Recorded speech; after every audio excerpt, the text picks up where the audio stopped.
एक कहानी है उस गांव का जहाँ से एक पिता और बेटा गांव छोड़ के कहीं जा रहे थे।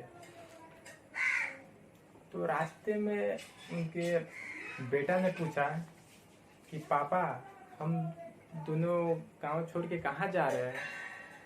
पिता ने बोला कि बेटा, तुम्हें नहीं पता, तुम नहीं समझ पाओगे, हम इस गांव के छोड़ के हम किसी और गांव में जा रहे हैं बसने के लिए। बेटा ने बोला, पापा पर क्यों, आप क्यों जा रहे इस गांव के छोड़ के किसी और गांव में। पिता ने बोला कि बेटा,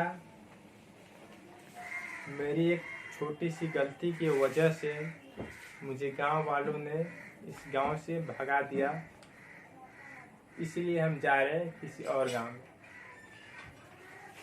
बेटा ने बोला कि पापा, अगर आप ये गांव छोड़ के दूसरे गांव में चले जाएंगे तो उससे आपका गलती नहीं सुधर पाएगा। आप जिस गांव में जाएंगे वो गांव वाले भी आपके गलती देखकर उस गांव से भी निकाल देंगे हम दोनों को। पापा ने बोला, नहीं बेटा, ऐसे नहीं होगा।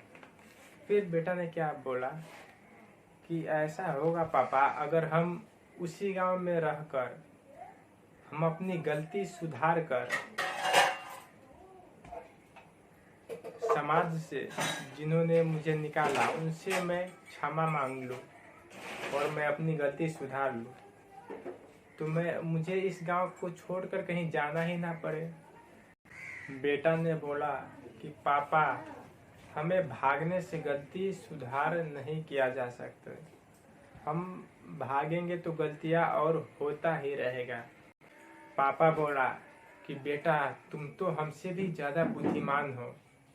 बेटा बोला, नहीं पापा, मैं बुद्धिमान नहीं, मुझे सबसे प्रेम है, ये सब प्रेम का ही कारण हो रहा है। बेटा बोला कि पापा, जब मेरे ही गलती से समाज अगर मुझे निकाल रहे समाज से, तो ये गलती तो मेरा ही है, इसमें समाज का क्या गलती। इसे हम स्वीकार करें और इस समाज में हम एक बाप बेटे की तरह। पिता मुस्कुराया और बोला कि बेटा, अब ये गांव छोड़कर मैं कहीं भी नहीं जाऊं। ये कहानी से आपको क्या सीख मिला? आप मुझे कमेंट बॉक्स में बताइए कि ये कहानी कैसा आपको लगा।